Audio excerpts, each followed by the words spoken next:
दोस्तों, क्या आपके जीवन में भी समस्याएं एक के बाद एक आती रहती हैं? क्या आप भी डर और चिंता के बोझ तले दबकर खुद को कमजोर और शक्तिहीन महसूस करते हैं? अगर आपका जवाब हाँ है, तो आज का ये वीडियो आपके लिए ही है। आज हम किसी साधारण मोटिवेशन की बात नहीं करेंगे। आज हम उस परम ज्ञान के स्रोत में डुबकी लगाएंगे जो आज से 2500 साल पहले एक राजकुमार ने पूरी दुनिया को दिया था, जब उन्होंने जीवन की सबसे बड़ी समस्याओं, दुख, बुढ़ापा और मृत्यु का सामना किया था। आज हम जानेंगे भगवान गौतम बुद्ध की वो शिक्षाएं जो आपको भीतर से इतना शक्तिशाली बना देंगी कि जीवन की कोई भी समस्या आपको डरा नहीं पाएगी। आप समस्या से भागेंगे नहीं, बल्कि एक योद्धा की तरह उसका सामना करेंगे। तो इस वीडियो को अंत तक पूरे ध्यान से और खुले मन से देखिएगा, क्योंकि हर एक बात आपके भीतर सोई हुई शक्ति को जगाने का काम करेगी। और जो आखिरी बात है, वो आपकी शक्ति का सबसे बड़ा रहस्य है। अगर आप भी अपने जीवन की समस्याओं पर विजय पाना चाहते हैं और एक शक्तिशाली इंसान बनना चाहते हैं, तो इस वीडियो को अभी से एक लाइक करके अपना संकल्प व्यक्त कीजिए। चलिए उस परम ज्ञान की ओर बढ़ते हैं जो हमें भीतर से फौलाद बना सकता है। पहली बात, समस्या बाहर नहीं, तुम्हारे अपने मन में है। भगवान बुद्ध की सबसे पहली और सबसे क्रांतिकारी शिक्षा यही थी। बाहरी दुनिया में कोई भी घटना या परिस्थिति अपने आप में एक समस्या नहीं होती। यह हमारा मन है जो उसे एक समस्या का नाम देता है, उससे डरता है और उसके प्रति प्रतिक्रिया करता है। असली समस्या बाहर नहीं, तुम्हारे अपने मन के भीतर है। इस बात की गहराई को समझिए। एक ही घटना दो अलग अलग लोगों के लिए बिल्कुल अलग अनुभव हो सकती है। नौकरी का छूटना एक व्यक्ति के लिए अंत हो सकता है और दूसरे के लिए एक नए अवसर की शुरुआत। एक रिश्ते का टूटना एक के लिए बर्बादी हो सकता है और दूसरे के लिए एक जहरीले बंधन से मुक्ति। एक बीमारी एक के लिए सजा हो सकती है और दूसरे के लिए जीवन की कीमत समझने का एक मौका। घटना वही है, लेकिन उसे देखने का नजरिया अलग अलग है। बुद्ध कहते हैं कि जब तुम ये समझ जाते हो कि समस्या का असली स्रोत तुम्हारा अपना मन है, तुम्हारी अपनी प्रतिक्रिया है, तो तुम अपनी शक्ति का रिमोट कंट्रोल बाहरी परिस्थितियों के हाथ से छीनकर अपने हाथ में ले लेते हो। अब आप अपने जीवन की सबसे बड़ी समस्या के बारे में सोचिए। क्या वो समस्या वास्तव में उतनी बड़ी है, या आपके मन ने उसे सोच सोच कर और भी बड़ा और डरावना बना दिया है? नीचे कमेंट में बताइए। ये आत्मविश्लेषण का पहला कदम है, तो शक्तिशाली बनने का पहला सूत्र है, समस्या को बाहर खोजना बंद करो और अपने मन को साधना शुरू करो। जब तुम्हारा मन शांत और स्थिर होगा, तो दुनिया की कोई भी परिस्थिति तुम्हें समस्या नहीं, बल्कि एक चुनौती या एक अवसर लगेगी। दूसरी बात, जो तुम्हारे नियंत्रण में नहीं है, उसे स्वीकार करो। वही तुम्हारी शक्ति है। बुद्ध ने सिखाया, जीवन में दुख का एक बहुत बड़ा कारण है हमारा उन चीजों को बदलने का प्रयास करना जो हमारे नियंत्रण से पूरी तरह बाहर है। एक बुद्धिमान व्यक्ति अपनी ऊर्जा व्यर्थ के संघर्ष में नहीं, बल्कि उन चीजों पर लगाता है जिन्हें वो बदल सकता है। जीवन में बहुत सी चीजें हैं जो हमारे नियंत्रण में नहीं है। मौसम कैसा होगा, दूसरे लोग हमारे बारे में क्या सोचेंगे या क्या करेंगे, अतीत में जो हो चुका है, भविष्य में क्या होगा। जब हम इन अनियंत्रित चीजों से लड़ते हैं, तो हम सिर्फ अपनी ऊर्जा, अपनी शांति और अपनी शक्ति को नष्ट करते हैं। शक्तिशाली व्यक्ति वह है जो इन दो चीजों में स्पष्ट रूप से अंतर करना जानता है। क्या मेरे नियंत्रण में है मेरे विचार, मेरे कर्म, मेरी प्रतिक्रिया, मेरी मेहनत? क्या मेरे नियंत्रण में नहीं है परिणाम, दूसरे लोग, परिस्थितियां? वो अपनी 100% ऊर्जा पहली चीज पर लगाता है और दूसरी चीज को स्वीकार कर लेता है। इसी को संभाव या डिटैचमेंट कहते हैं। क्या आप भी अपने जीवन में किसी ऐसी चीज से लड़ रहे हैं जो आपके नियंत्रण में नहीं है? क्या आप भी अपनी ऊर्जा गलत जगह पर बर्बाद कर रहे हैं? अगर हाँ, तो आज ही इस संघर्ष को छोड़ने का संकल्प लीजिए। याद रखिए, जब आप व्यर्थ के संघर्ष को छोड़ देते हैं तो आपकी सारी ऊर्जा सही जगह पर केंद्रित हो जाती है और आप कई गुना ज्यादा शक्तिशाली महसूस करते हैं। स्वीकृति कमजोरी नहीं, बल्कि परम ज्ञान और शक्ति का प्रतीक है। तीसरी बात, डर एक परछाई है, उसका सामना करो, वो गायब हो जाएगा। समस्याओं से हमें उतना डर नहीं लगता जितना उन समस्याओं के साथ जुड़े हुए डर से लगता है। असफलता का डर, लोग क्या कहेंगे इसका डर, अकेले रह जाने का डर, बीमारी का डर। बुद्ध ने कहा था, डर तुम्हारे मन में पैदा हुआ एक विचार मात्र है, इसकी कोई वास्तविक सत्ता नहीं है। ये एक अंधेरे कमरे में रस्सी को साफ समझ लेने जैसा है। जैसे ही तुम ज्ञान और साहस का प्रकाश जलाते हो, सांप गायब हो जाता है और रस्सी दिखाई देने लगती है। जब भी कोई समस्या आती है, हमारा मन उस समस्या से जुड़े हुए हजार और डरावने विचार पैदा करने लगता है। हम उस डर से भागने की कोशिश करते हैं, उसे दबाने की कोशिश करते हैं, लेकिन हम जितना भागते हैं, डर उतना ही बड़ा और शक्तिशाली होता जाता है। शक्तिशाली बनने का एकमात्र तरीका है डर का सामना करना।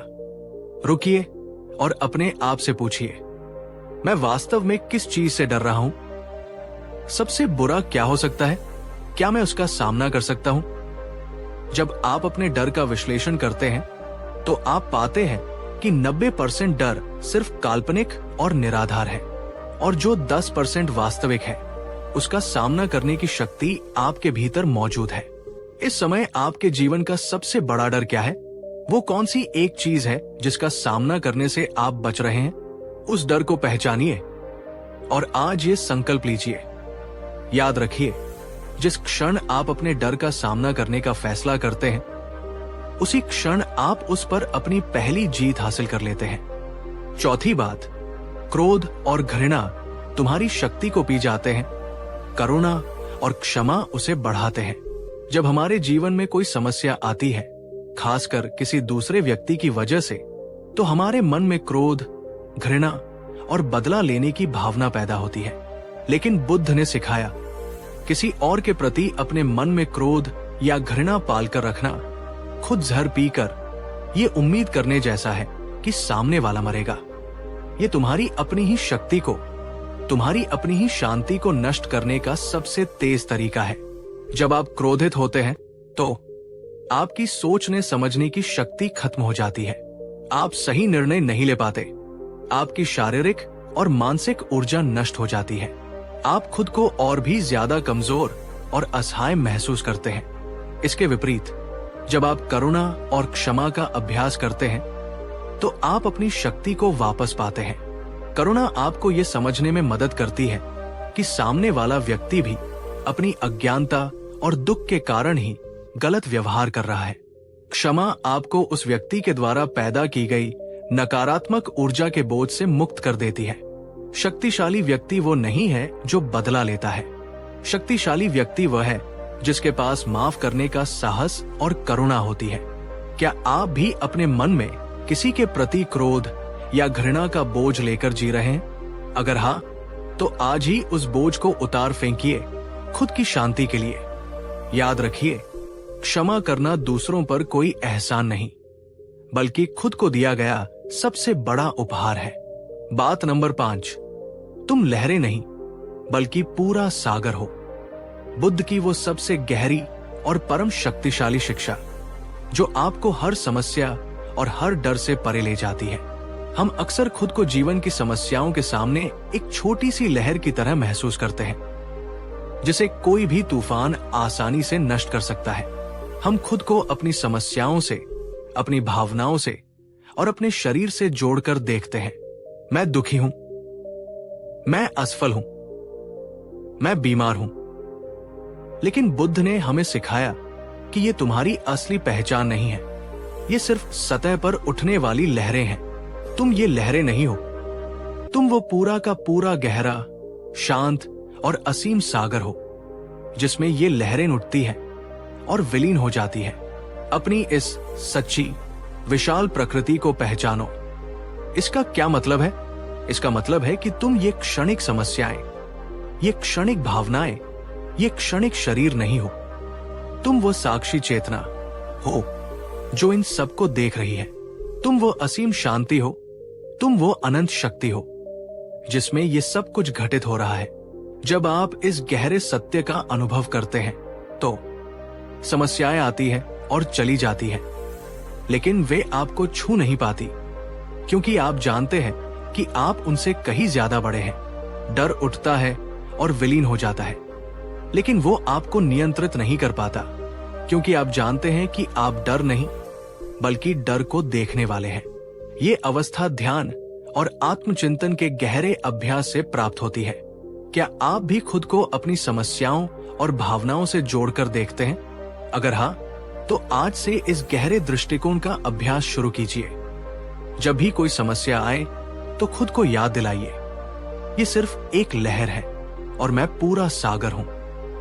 नीचे कमेंट में लिखिए, मैं लहर नहीं, मैं सागर हूं। जब आप अपने इस विशाल सागर जैसे स्वरूप में स्थित हो जाते हैं तो जीवन की छोटी मोटी लहरें आपको परेशान करना बंद कर देती हैं। यही परम शक्ति है, यही परम अभय है। तो मेरे प्यारे दोस्तों, आज हमने बुद्ध की उन बातों को जाना जो हमें भीतर से अजेय बना सकती है। समझो कि समस्या मन में है, जो नियंत्रण में नहीं। उसे स्वीकार करो, डर का सामना करो, क्रोध को करुणा से जीतो और याद रखो कि तुम लहर नहीं, पूरा सागर हो। अगर आप इन शिक्षाओं को अपने जीवन में उतारने का प्रयास करें तो आप पाएंगे कि आप समस्याओं से डरना बंद कर देंगे, बल्कि आप उन्हें जीवन के एक खेल की तरह देखने लगेंगे।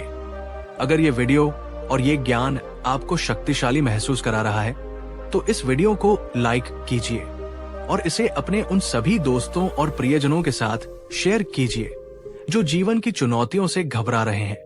और ऐसी ही शक्तिशाली शिक्षाओं के लिए हमारे चैनल को सब्सक्राइब करना न भूलें। अंत में बस इतना याद रखिए, शक्ति कहीं बाहर से नहीं आती, वो हमेशा से तुम्हारे भीतर मौजूद है। बस उसे जगाने की, उसे पहचानने की जरूरत है। अपना ध्यान रखिए, अपनी शक्ति पर विश्वास रखिए। बात नंबर 6, समस्या को तोड़ो, उसे छोटे छोटे हिस्सों में बांटो। जब हमारे सामने कोई बड़ी समस्या आती है, जैसे कोई बड़ी बीमारी, भारी कर्ज या कोई टूटा हुआ रिश्ता, तो हम अक्सर उसके विशाल रूप को देखकर ही घबरा जाते हैं। हमें लगता है कि ये एक पहाड़ है जिसे हम कभी पार नहीं कर पाएंगे, और हम प्रयास करने से पहले ही हार मान लेते हैं। इस स्थिति के लिए बुद्ध ने एक बहुत ही व्यावहारिक और तार्किक दृष्टिकोण सिखाया। उन्होंने सिखाया, किसी भी बड़ी और जटिल समस्या को उसके समग्र रूप में देखकर भयभीत मत हो। उसे छोटे छोटे प्रबंधनीय मैनेजेबल हिस्सों में विभाजित करो। जब तुम एक एक छोटे हिस्से पर ध्यान केंद्रित करते हो और उसे हल करते हो तो धीरे धीरे पूरी बड़ी समस्या अपने आप हल हो जाती है। ये एक बहुत ही शक्तिशाली तकनीक है। अगर आप पर भारी कर्ज है तो पूरे कर्ज के बारे में सोचकर घबराने की बजाय सिर्फ अगले महीने की किस्त चुकाने की योजना बनाओ। अगर आपको एक बहुत मोटी किताब पढ़नी है तो पूरी किताब को देखकर डरने की बजाय आज सिर्फ एक अध्याय पढ़ने का लक्ष्य बनाओ। अगर आपको अपने स्वास्थ्य को पूरी तरह से बदलना है तो सब कुछ एक साथ बदलने की कोशिश करने की बजाय आज सिर्फ 15 मिनट की सैर से शुरुआत करो। जब आप समस्या को छोटे टुकड़ों में तोड़ देते हैं तो वो कम डरावनी और ज्यादा करने योग्य लगती है। हर छोटे कदम को पूरा करने से आपका आत्मविश्वास बढ़ता है और आप बड़ी चुनौती का सामना करने के लिए और भी ज्यादा प्रेरित होते हैं। क्या आप भी अपनी किसी बड़ी समस्या के विशाल रूप को देखकर पैरालाइज्ड महसूस कर रहे हैं? अगर हाँ, तो आज ही उस समस्या को कागज पर लिखें और उसे छोटे छोटे व्यावहारिक कदमों में तोड़ें। याद रखिए, 1000 मील की यात्रा भी एक अकेले कदम से ही शुरू होती है। बात नंबर 7, अपेक्षाओं से मुक्त हो जाओ, क्योंकि वही निराशा की जननी है। समस्याओं से निपटने के दौरान हमारा दुख अक्सर समस्या के कारण उतना नहीं होता जितना हमारी अपेक्षाओं के टूटने के कारण होता है। हम अपने मन में एक कठोर योजना बना लेते हैं कि चीजों को ऐसा ही होना चाहिए, मेरे प्रयास का परिणाम सफल ही होना चाहिए। लोगों को मेरी मदद करनी ही चाहिए, ये समस्या जल्दी से खत्म हो जानी ही चाहिए। और जब जीवन हमारी इन कठोर अपेक्षाओं के अनुसार नहीं चलता तो हम निराश, क्रोधित और हताश हो जाते हैं। बुद्ध ने सिखाया, दुख का कारण इच्छाएं नहीं, बल्कि उन इच्छाओं के प्रति कठोर आसक्ति और अपेक्षा है।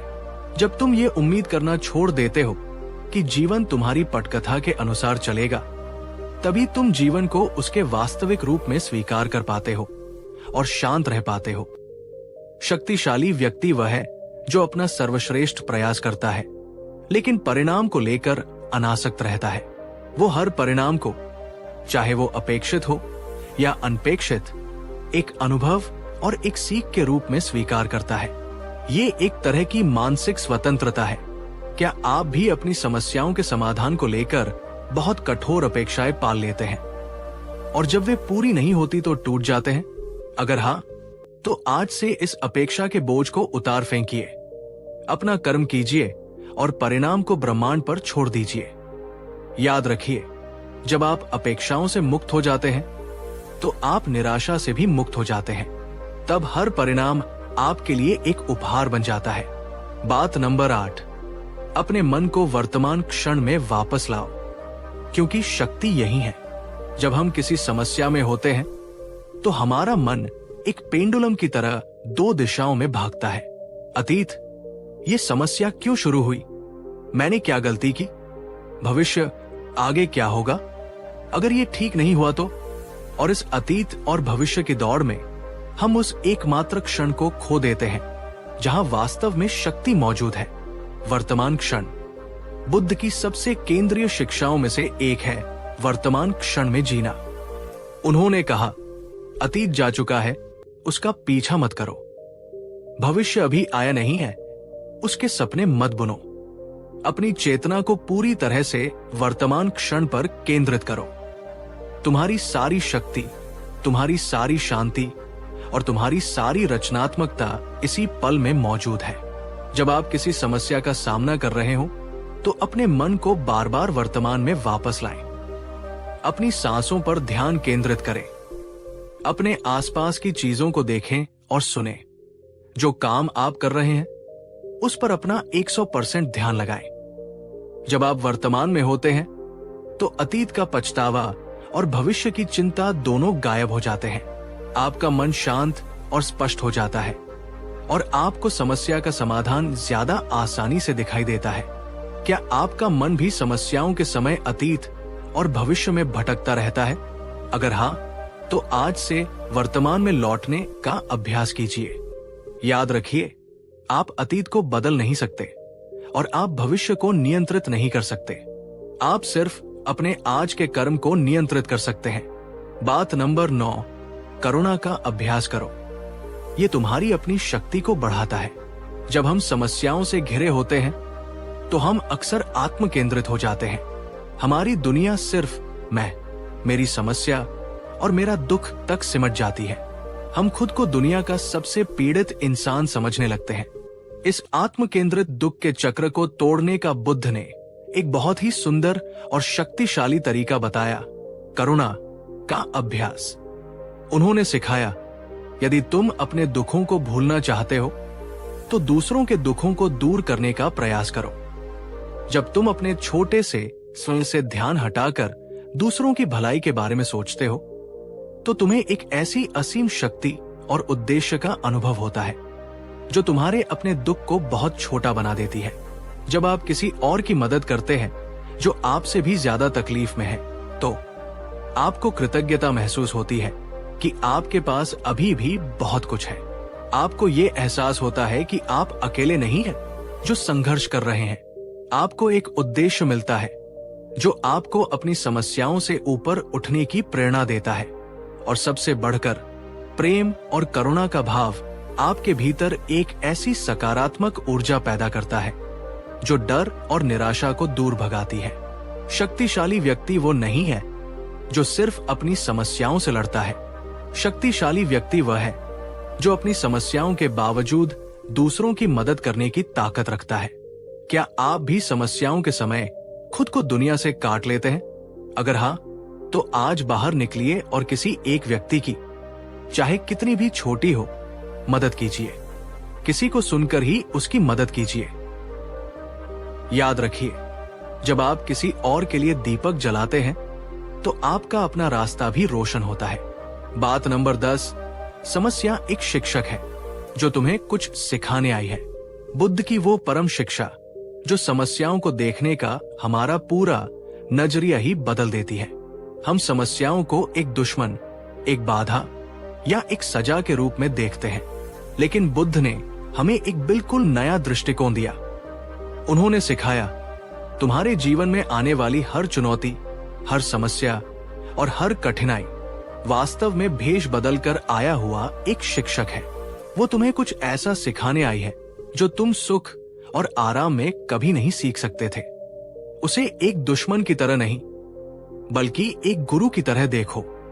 इस दृष्टिकोण को अपनाइए और खुद से पूछिए, ये समस्या मुझे क्या सिखाने की कोशिश कर रही है? ये मुझे कौन सा गुण, जैसे धैर्य, साहस, क्षमा, विकसित करने का अवसर दे रही है? इस अनुभव के बाद मैं एक बेहतर और मजबूत इंसान कैसे बन सकता हूं? जब आप अपनी समस्या को एक शिक्षक के रूप में देखना शुरू करते हैं, तो आपका उसके प्रति पूरा रवैया बदल जाता है। आप उससे लड़ते नहीं, बल्कि उससे सीखते हैं। आप पीड़ित नहीं, बल्कि एक शिष्य बन जाते हैं। आप अपनी वर्तमान समस्या को किस रूप में देख रहे हैं? एक सजा के रूप में या एक सबक के रूप में? आज से हर चुनौती में छिपे हुए सबक को खोजने का प्रयास कीजिए। नीचे कमेंट में लिखिए, मेरी हर समस्या मेरा सबसे बड़ा गुरु है। याद रखिए, हीरा भी बहुत ज्यादा दबाव और तापमान सहने के बाद ही बनता है। आपकी समस्याएं भी आपको तराश कर एक अनमोल हीरे में बदलने के लिए ही आती है। तो मेरे प्यारे दोस्तों, समस्या को छोटे हिस्सों में तोड़ो, अपेक्षाओं से मुक्त हो जाओ, वर्तमान क्षण में अपनी शक्ति को खोजो, करुणा का अभ्यास करो और हर समस्या को अपना गुरु बनाओ। अगर आप इन शिक्षाओं को अपने जीवन में उतार ले, तो आप पाएंगे कि समस्याएं तो आती जाती रहेंगी, लेकिन वे अब आपको डरा नहीं पाएंगी। आप एक शांत और स्थिर चट्टान की तरह खड़े रहेंगे, जिसे कोई भी लहर हिला नहीं सकती। याद रखिए, तुम्हारे भीतर इतनी शक्ति है जिसकी तुमने अभी कल्पना भी नहीं की है। डरो मत, जागो और अपनी उस शक्ति को पहचानो। अपना ध्यान रखिए, अपनी शक्ति पर विश्वास रखिए। बात नंबर 11, अपने मन के विचारों को देखो, पर उन पर विश्वास मत करो। जब हम किसी बड़ी समस्या में होते हैं, तो हमारा मन एक कहानीकार बन जाता है। वो हमें डरावनी और नकारात्मक कहानियां सुनाता है। तुम ये नहीं कर सकते, सब कुछ खत्म हो गया है, तुम हमेशा अकेले रह जाओगे, तुम कभी खुश नहीं हो पाओगे। और हमारी सबसे बड़ी गलती ये होती है कि हम इन विचारों को सत्य मान लेते हैं। हम भूल जाते हैं कि ये सिर्फ विचार है, हकीकत नहीं। भगवान बुद्ध ने एक बहुत गहरी तकनीक सिखाई, विचारों के साक्षी बनो। उन्होंने कहा, तुम्हारा मन आकाश की तरह है और विचार बादलों की तरह है। बादल आते हैं और चले जाते हैं, लेकिन आकाश हमेशा वही रहता है, शांत और अप्रभावित। तुम आकाश हो, बादल नहीं। अपने विचारों को देखो, उन्हें आने दो और उन्हें जाने दो। उनसे लड़ो मत और न ही उनसे अपनी पहचान जोड़ो। शक्तिशाली व्यक्ति वह है जो अपने और अपने विचारों के बीच एक दूरी बनाना सीख जाता है। वो जानता है कि हर विचार सच नहीं होता। विचार सिर्फ मानसिक घटनाएं हैं, वे आते जाते रहते हैं। आप अपने विचारों को चुनने की शक्ति रखते हैं। जब भी कोई नकारात्मक विचार आए, तो उसे बस एक दर्शक की तरह देखो और मन में कहो, ओह, ये एक डर का विचार है। उसे कोई महत्व मत दो, उससे कोई बहस मत करो। आप पाएंगे कि वो बिना किसी शक्ति के अपने आप चला जाएगा। क्या आप भी अपने मन में आने वाले हर नकारात्मक विचार को सच मानकर परेशान हो जाते हैं? अगर हाँ, तो आज से इस साक्षी भाव का अभ्यास कीजिए। याद रखिए, आप अपने विचारों से कहीं ज्यादा बड़े और शक्तिशाली हैं। बात नंबर 12, अनासक्ति का अभ्यास करो। क्योंकि पकड़ ही पीड़ा है। समस्याओं के समय हमारा दुख अक्सर इसलिए बढ़ जाता है क्योंकि हम किसी खास परिणाम, किसी खास व्यक्ति या किसी खास वस्तु से बहुत ज्यादा चिपके हुए होते हैं। इसे आसक्ति या अटैचमेंट कहते हैं। मुझे यही नौकरी चाहिए, मुझे इसी व्यक्ति का साथ चाहिए, परिणाम बिल्कुल ऐसा ही होना चाहिए जैसा मैंने सोचा है। ये कठोर पकड़ ही हमारी पीड़ा का कारण बनती है, क्योंकि जीवन हमेशा हमारी इच्छा के अनुसार नहीं चलता। बुद्ध ने सिखाया, प्रेम करो, करुणा रखो, अपना सर्वश्रेष्ठ प्रयास करो, लेकिन किसी भी चीज से आसक्त मत हो। अनासक्ति का अभ्यास करो। ये उदासीनता नहीं है, बल्कि ये गहरी समझ है कि सब कुछ परिवर्तनशील है और कुछ भी स्थायी रूप से तुम्हारा नहीं है। अनासक्ति का अभ्यास करने का मतलब है अपना 100% प्रयास करना, लेकिन परिणाम को स्वीकार करने के लिए तैयार रहना, चाहे वो कुछ भी हो। चीजों और लोगों से प्रेम करना, लेकिन उन्हें नियंत्रित करने या हमेशा के लिए अपने पास रखने की कोशिश न करना। जीवन के प्रवाह पर भरोसा करना। जब आप अनासक्ति का अभ्यास करते हैं तो आप एक तरह की आंतरिक स्वतंत्रता महसूस करते हैं। तब कोई भी हार आपको पूरी तरह से तोड़ नहीं सकती और कोई भी जीत आपके सिर पर चढ़कर नहीं बोलती। क्या आप भी अपनी किसी इच्छा या परिणाम से बहुत ज्यादा आसक्त हैं और यही आपकी चिंता का कारण है? अगर हाँ, तो आज से लेट गो करने का अभ्यास शुरू कीजिए।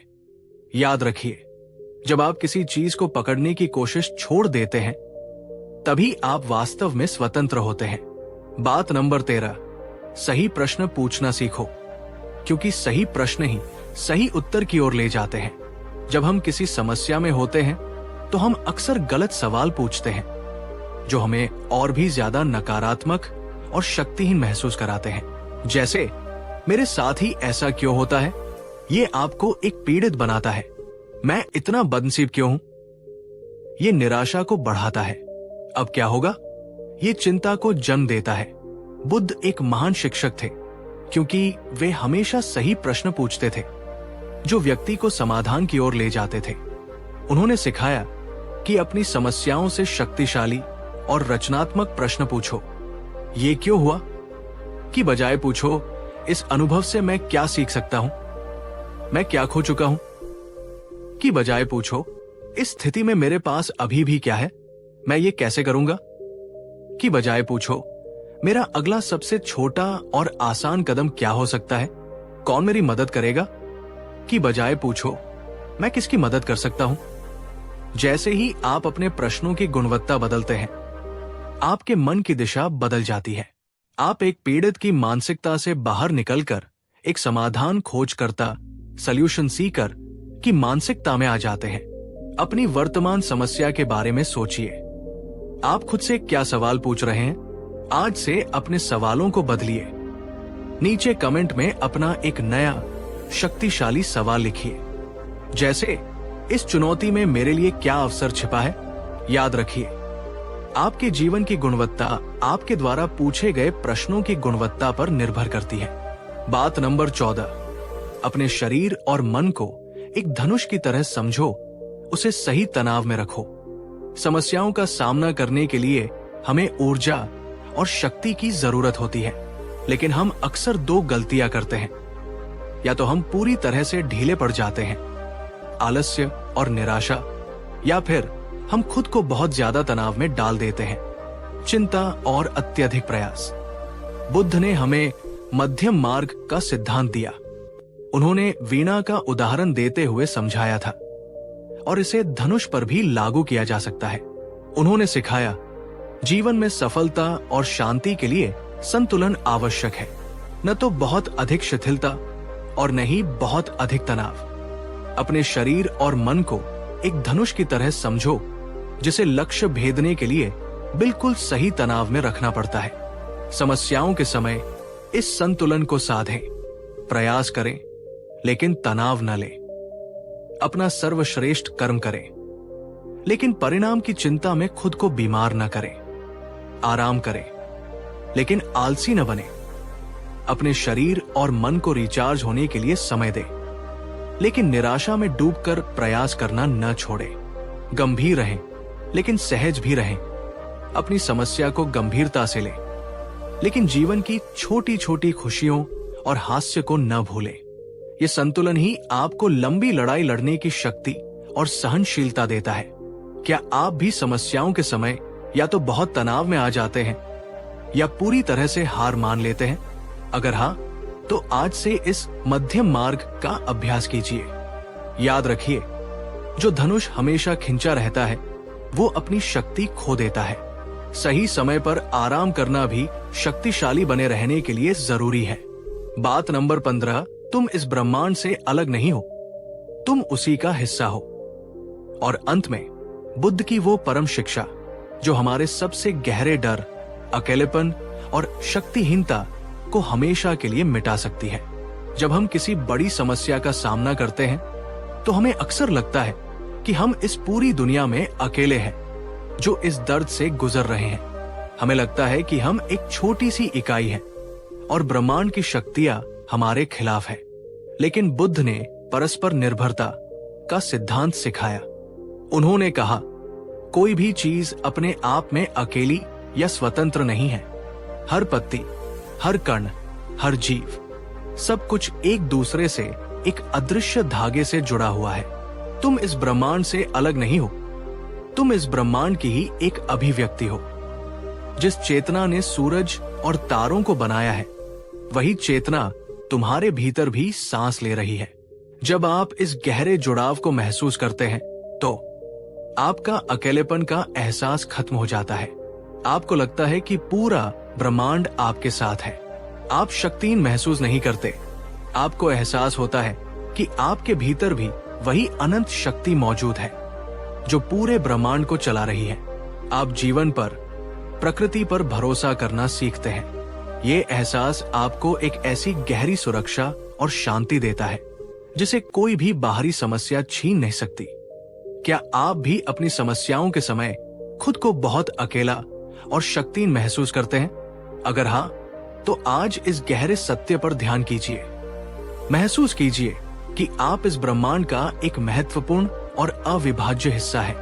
याद रखिए, एक लहर जब तक खुद को लहर समझती है, उसे जन्मने और मरने का डर होता है। लेकिन जिस क्षण वो ये जान लेती है कि वो सागर है, उसका सारा डर समाप्त हो जाता है। तुम सागर हो, लहर नहीं। तो मेरे प्यारे दोस्तों, आज इस बातों की गहरी यात्रा के साथ हमने सीखा कि सच्ची शक्ति सिर्फ शारीरिक बल या बाहरी उपलब्धि में नहीं, बल्कि गहरी समझ में है। अपने विचारों के साक्षी बनो, अनासक्ति का अभ्यास करो, सही प्रश्न पूछना सीखो, जीवन में संतुलन साधो और ब्रह्मांड के साथ अपने जुड़ाव को महसूस करो। अगर आप इन शिक्षाओं को अपने जीवन में उतार ले तो आप पाएंगे कि समस्याएं अब दुश्मन नहीं, बल्कि जीवन के खेल का एक हिस्सा है और आपके पास उस खेल को खेलने की पूरी शक्ति और बुद्धि है। याद रखिए, शक्तिशाली बनना किसी को हराना नहीं है। शक्तिशाली बनना अपने डर और अपनी अज्ञानता पर विजय पाना है। अपना ध्यान रखिए, अपनी आंतरिक शक्ति पर विश्वास रखिए। बात नंबर 16, अपनी ऊर्जा को व्यर्थ की बहसों और शिकायतों में नष्ट मत करो। जब हम समस्याओं से घिरे होते हैं तो हम अक्सर अपनी बहुत सारी कीमती ऊर्जा दो कामों में बर्बाद कर देते हैं, शिकायत करना और बहस करना। हम लोगों से अपनी समस्याओं के बारे में शिकायत करते रहते हैं, किस्मत को कोसते रहते हैं, या फिर उन लोगों से बहस करते हैं जिन्हें हम अपनी समस्या का कारण मानते हैं। लेकिन भगवान बुद्ध ने सिखाया, तुम्हारी ऊर्जा और तुम्हारा समय सीमित और बहुमूल्य है। इसे व्यर्थ की शिकायतों या क्रोधपूर्ण बहसों में नष्ट मत करो।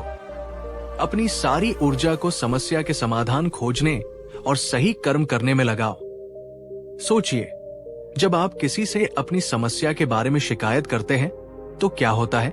आप उसी नकारात्मक कहानी को बार बार दोहराकर उसे और भी ज्यादा मजबूत बनाते हैं। जब आप किसी से बहस करते हैं तो क्या होता है? आप सिर्फ अपने अहंकार को संतुष्ट करने की कोशिश करते हैं, जिससे कोई समाधान नहीं निकलता, बल्कि आपका मन और भी ज्यादा अशांत हो जाता है। एक शक्तिशाली व्यक्ति अपनी ऊर्जा का संरक्षण करना जानता है। वो जानता है कि कहाँ बोलना है और कहाँ चुप रहना है। वो अपनी ऊर्जा को समाधान पर केंद्रित करता है, समस्या पर नहीं। क्या आप भी अपनी कीमती ऊर्जा को अक्सर शिकायतों या व्यर्थ की बहसों में बर्बाद कर देते हैं? अगर हाँ, तो आज से अपनी ऊर्जा का संरक्षण करने का संकल्प लीजिए। याद रखिए, जिस ऊर्जा से आप शिकायत कर रहे हैं, उसी ऊर्जा का इस्तेमाल करके आप समाधान की दिशा में एक छोटा कदम उठा सकते हैं। चुनाव आपका है। बात नंबर 17, जो बीत गया उसे पूरी तरह से जाने दो, क्योंकि वो अब मौजूद नहीं है।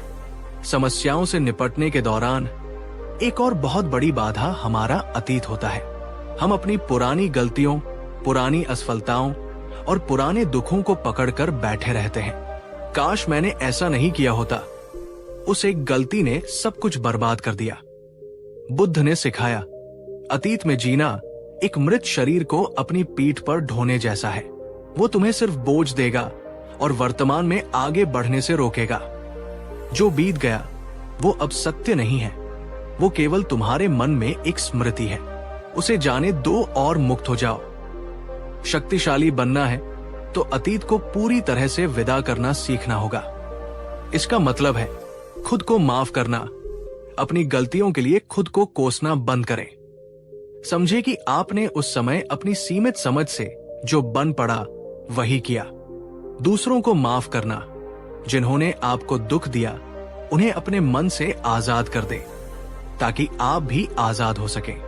सबक को याद रखना, पर दर्द को भूल जाना। अतीत से मिली सीख को अपनी मार्गदर्शिका बनाएं, लेकिन उसके दर्द को अपनी पहचान न बनने दें। जब तक आप अतीत का दरवाजा बंद नहीं करेंगे, आप भविष्य के लिए एक नया और बेहतर दरवाजा नहीं खोल पाएंगे। क्या आप भी अपने किसी अतीत के बोझ को आज भी ढो रहे हैं, जो आपको आगे बढ़ने से रोक रहा है? अगर हाँ, तो आज उसे पूरी तरह से मुक्त करने का समय है। नीचे कमेंट में लिखिए, मेरा अतीत मेरे पीछे है, मेरा भविष्य मेरे सामने है और मैं अपने वर्तमान में हूं। याद रखिए, आपकी असली शक्ति आपके आज के कर्म में है, आपके कल के पछतावे में नहीं।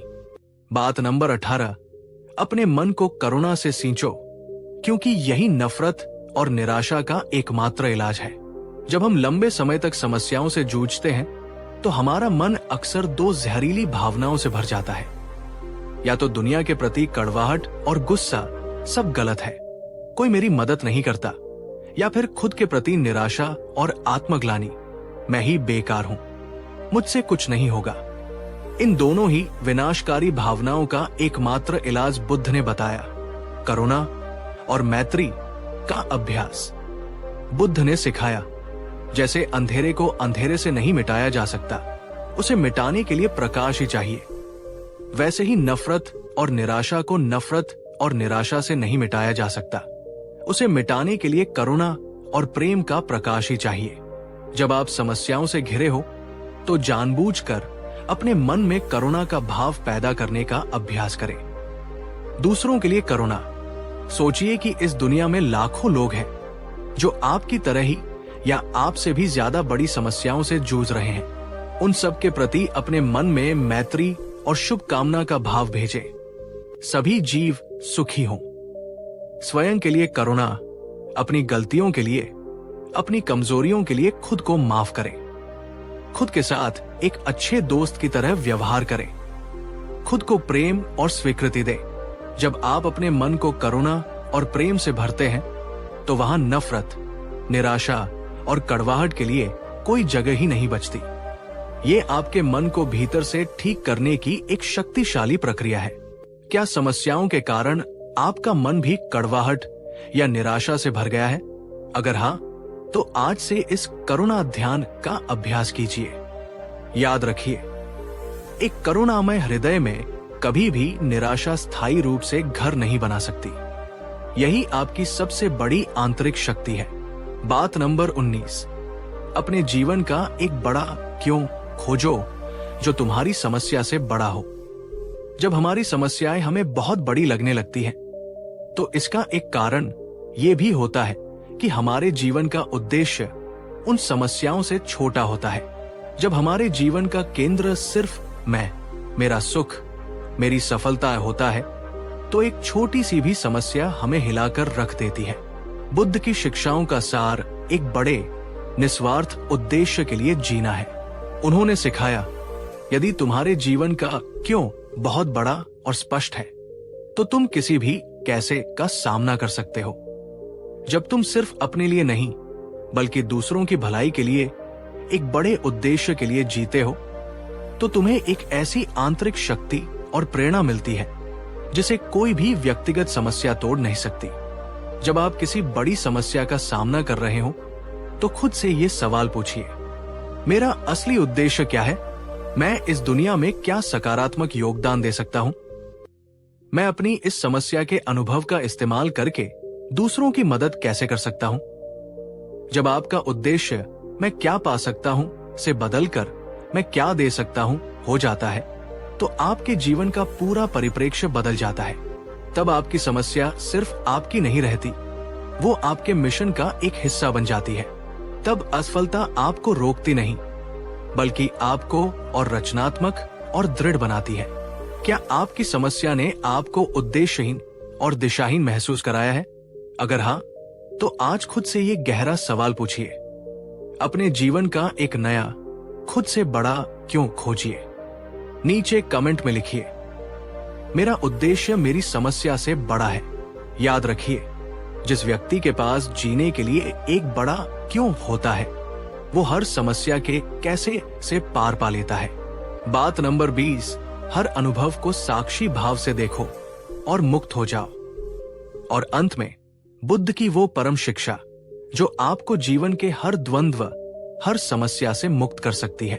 उन्होंने सिखाया, जीवन में आने वाली हर परिस्थिति, हर भावना, हर सफलता और हर असफलता को ऐसे देखो जैसे तुम एक नदी के किनारे बैठकर उसके प्रवाह को देख रहे हो। तुम नदी नहीं हो, तुम नदी के दृष्टा हो। तुम वो शांत, अविचल साक्षी हो जो इस पूरे खेल को देख रहा है। ये साक्षी भाव या विटनेसिंग कॉन्शियसनेस की अवस्था है। जब आप किसी समस्या में होते हैं, तो दुख, क्रोध या भय की भावना को अपने भीतर उठते हुए देखो। अपने मन में चल रहे नकारात्मक विचारों को देखो। अपने शरीर में हो रही बेचैनी को देखो, लेकिन उनसे अपनी पहचान मत जोड़ो। ये मत कहो, मैं दुखी हूं या मैं डरा हुआ हूं, बल्कि ये देखो, मेरे भीतर दुख की एक भावना उठी है और मैं उसे देख रहा हूं। मेरे मन में डर का एक विचार आया है और मैं उसे देख रहा हूं। ये छोटा सा मानसिक बदलाव एक बहुत बड़ा अंतर पैदा करता है। ये आपके और आपकी भावनाओं के बीच एक दूरी बना देता है, और इसी दूरी में सच्ची स्वतंत्रता और शांति है। क्या आप भी अपनी समस्याओं और भावनाओं के साथ पूरी तरह से एक होकर उसमें डूब जाते हैं? अगर हाँ, तो आज से इस साक्षी भाव का अभ्यास शुरू कीजिए। हर अनुभव को एक गुजरते हुए बादल की तरह देखिए, जिसे आप यानी आकाश देख रहे हैं। नीचे कमेंट में लिखिए, मैं अनुभव हूं, अनुभव का भोक्ता नहीं, बल्कि उसका साक्षी हूं। जब आप जीवन के हर सुख दुख को एक साक्षी की तरह देखना सीख जाते हैं, तो कोई भी समस्या आपको स्थायी रूप से पीड़ा नहीं दे सकती। आप हर अनुभव से सीखते हैं और हमेशा शांत, स्थिर और शक्तिशाली बने रहते हैं। यही सच्ची विजय है। तो मेरे प्यारे दोस्तों, अपनी ऊर्जा का संरक्षण करो, अतीत के बोझ को उतार फेंको, अपने मन को करुणा से सींचो, अपने जीवन का एक बड़ा क्यों खोजो और हर अनुभव के साक्षी बनो। अगर आप इन शिक्षाओं को अपने जीवन में उतार लें, तो आप पाएंगे कि समस्याएं अब आपको तोड़ नहीं सकती, बल्कि वे आपको तराशकर और भी ज्यादा मजबूत और बुद्धिमान बनाती है। याद रखिए, तुम्हारे भीतर इतनी शक्ति है जिसकी तुमने अभी कल्पना भी नहीं की है। डरो मत, जागो और अपनी उस शक्ति को पहचानो। अपना ध्यान रखिए, अपनी आंतरिक शक्ति पर विश्वास रखिए। बात नंबर 21, अपने मन को एक शरारती बच्चे की तरह देखो, न कि एक दुश्मन की तरह। जब हमारा मन हमें परेशान करता है, नकारात्मक विचार लाता है या हमें डराता है, तो हम अक्सर उससे लड़ने लगते हैं। हम उसे अपना दुश्मन मान लेते हैं। मेरा मन मेरे काबू में नहीं है, मेरा मन बहुत बुरा है, हम ऐसा सोचते हैं। लेकिन भगवान बुद्ध ने एक बहुत ही करुणामय दृष्टिकोण सिखाया। उन्होंने कहा, अपने मन को एक दुश्मन की तरह मत देखो, बल्कि उसे एक नासमझ शरारती बच्चे की तरह देखो। जैसे एक माँ अपने शरारती बच्चे को डांटने या मारने की बजाय प्रेम, धैर्य और समझ से सही रास्ता दिखाती है, वैसे ही तुम्हें भी अपने मन के साथ व्यवहार करना चाहिए। जब आप अपने मन से लड़ते हैं तो आप खुद से ही लड़ रहे होते हैं, जिससे आपकी ऊर्जा नष्ट होती है और आप और भी ज्यादा अशांत हो जाते हैं। लेकिन जब आप उसे एक बच्चे की तरह देखते हैं तो आप उसके प्रति धैर्यवान हो जाते हैं। आप उसकी नकारात्मकता को व्यक्तिगत रूप से नहीं लेते। आप उसे डांटने की बजाय प्रेम से सही दिशा में मोड़ने का प्रयास करते हैं। उदाहरण के लिए, जब मन में डर का विचार आए तो लड़ने की बजाय मन से कहो, ओ मेरे प्यारे मन, तुम फिर से डर रहे हो, कोई बात नहीं, मैं तुम्हारे साथ हूं, सब ठीक है। ये आत्मकरुणा का अभ्यास आपके मन को शांत करने का सबसे शक्तिशाली तरीका है। क्या आप भी अपने मन को अपना दुश्मन समझकर उससे लड़ते रहते हैं? अगर हाँ, तो आज से उसके प्रति अपना रवैया बदलिए। याद रखिए, जिसे प्रेम से जीता जा सकता है, उसे युद्ध से कभी नहीं जीता जा सकता। बात नंबर 22, जीवन की अनिश्चितता को स्वीकार करो, क्योंकि वही संभावनाएं छिपी हैं। हम सब अपने जीवन में निश्चितता, सर्टेनिटी चाहते हैं। हम चाहते हैं कि सब कुछ हमारी योजना के अनुसार हो, कोई भी अनपेक्षित घटना न घटे। और जब जीवन अनिश्चित होता है, जब समस्याएं बिना बताए आ जाती हैं, तो हम बहुत डर जाते हैं और परेशान हो जाते हैं।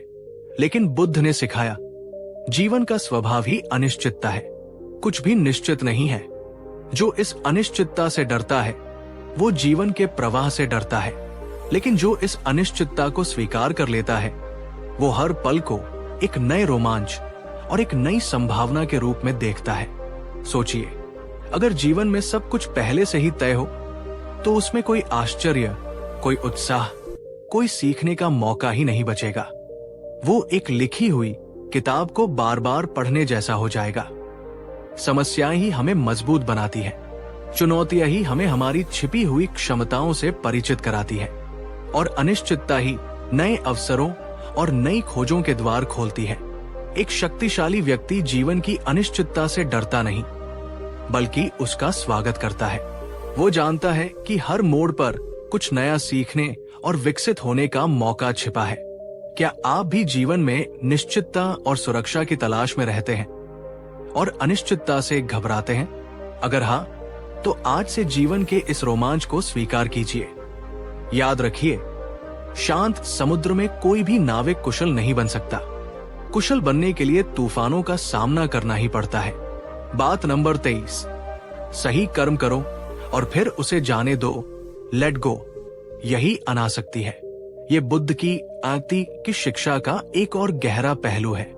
हम अक्सर अपना काम तो करते हैं, लेकिन उसके बाद भी हम मानसिक रूप से उस काम और उसके परिणाम से चिपके रहते हैं। क्या मेरा काम बॉस को पसंद आएगा? क्या मुझे सफलता मिलेगी? लोग मेरे बारे में क्या सोचेंगे? ये निरंतर चिंता और पकड़ हमारे मन की शांति को नष्ट कर देती है। बुद्ध ने सिखाया, अपना कर्म पूरी जागरूकता, पूरी ईमानदारी और पूरी क्षमता के साथ करो। लेकिन एक बार जब कर्म पूरा हो जाए तो उसे और उसके परिणाम को पूरी तरह से जाने दो। उसे ब्रह्मांड को सौंप दो, एक कुशल धनुर्धर की तरह, जो तीर चलाने के बाद उसके परिणाम से अनासक्त हो जाता है। शक्तिशाली व्यक्ति वह है जो कर्म करते समय 100% उपस्थित रहता है, लेकिन कर्म करने के बाद 100% मुक्त हो जाता है। ये अभ्यास आपको परिणाम के डर से मुक्त करता है और आपको अपना काम और भी बेहतर तरीके से करने की स्वतंत्रता देता है। क्या आप भी अपना काम करने के बाद उसके परिणाम के बारे में सोच सोच कर चिंतित होते रहते हैं? अगर हाँ, तो आज से इस कर्म करके जाने देने की कला का अभ्यास कीजिए। याद रखिए, जब आप परिणाम की चिंता से मुक्त होकर कर्म करते हैं तो आपका कर्म ही ध्यान बन जाता है और उसमें सफलता की संभावना कई गुना बढ़ जाती है। बात नंबर 24, तुम्हारी सच्ची संपत्ति तुम्हारे गुण हैं, तुम्हारी वस्तुएं नहीं। जब समस्याएं आती हैं, खासकर वित्तीय समस्याएं, तो हम अक्सर अपनी भौतिक वस्तुओं को खोने से बहुत डरते हैं। हमें लगता है कि हमारा घर, हमारी कार, हमारा पैसा ही हमारी असली पहचान और सुरक्षा है। लेकिन बुद्ध ने हमें हमारी सच्ची संपत्ति के बारे में बताया। उन्होंने कहा, तुम्हारा धन, तुम्हारा पद, तुम्हारी वस्तुएं, सब कुछ अस्थाई है।